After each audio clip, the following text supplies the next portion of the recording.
Well, after what has been the longest week of their lives you can imagine, the town of Washington welcoming the distraction of football today. The Panthers facing SHG in the state semifinals.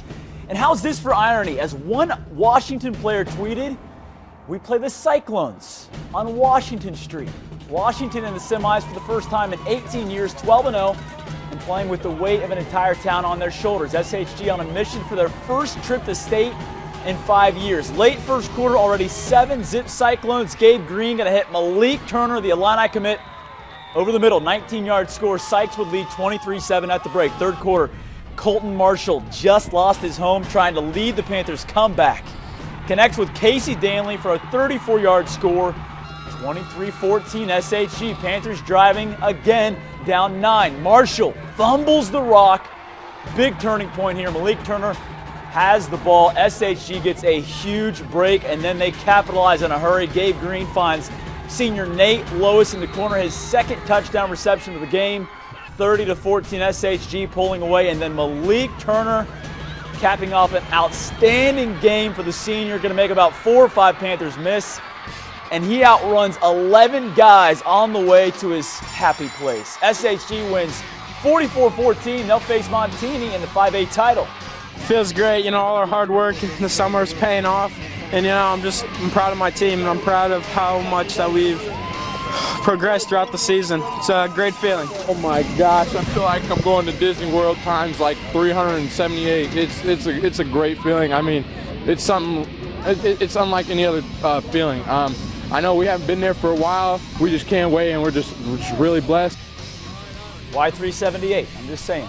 In light of the tornado disaster, it was a very emotional week for Washington and a very emotional game against SHG. Now the reality settles in as they head back home. There is work to be done in their community. The Panthers putting it all in perspective after a tough season-ending loss to the Cyclones.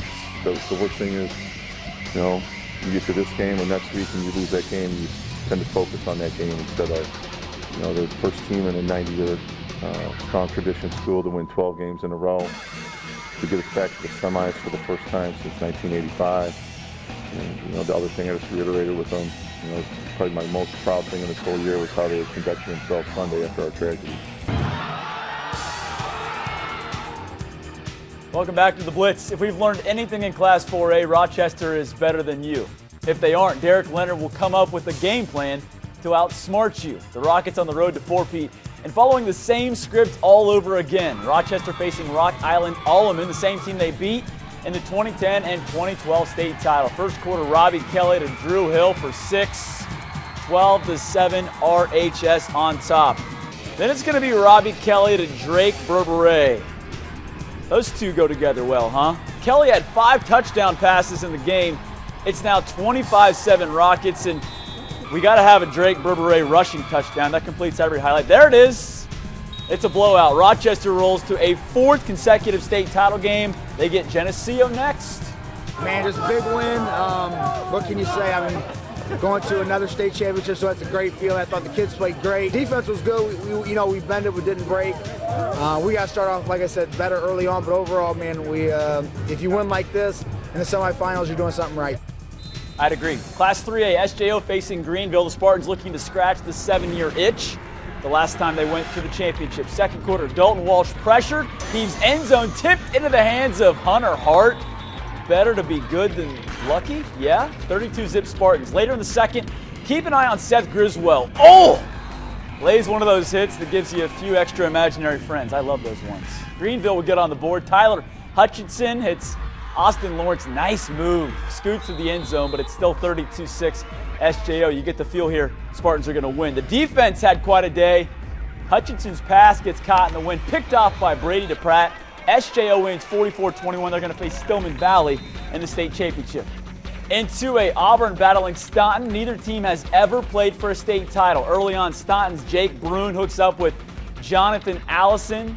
Bulldogs on the board first, up 6-0. Auburn would come alive, though. Corbin Clark finds Alex Kelly over the middle. Great grab there. The Trojans actually in control for most of the game. But late in the fourth, Staunton up 32-28. Last chance for the Trojans. Corbin Clark going to be picked off by Jake Brune, the man of the day. Staunton the underdog of the 2A playoffs, heading to the championship. You know, we had the 10-point lead with 5 minutes left. You would have thought that we could, you know, we kind of had it in the bag, and it just wasn't meant to be.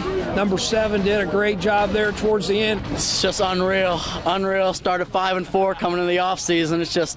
It's nuts, man. It's nuts. Dave Bates is a Hall of Fame coach, and to beat a quality program like that in week 4 of the playoffs just says outstanding things for our program and our kids. MAROA is still on pace to repeat in 1A unless Downs Tri-Valley downs them. Trojans up 6-zip late when Tri-Valley gets rolling. Peyton Root nearly runs out of the end zone. Puts TV on top. MAROA goes down as Tri-Valley wins this one. 14-6 your final score. Couple of final notes here. Illini volleyball's 6-game winning streak comes to an end. They lose to second-ranked Penn State in 4 sets. And Parkland volleyball, they finish national runner-up. That's your sports, your Blitz. We'll be right back.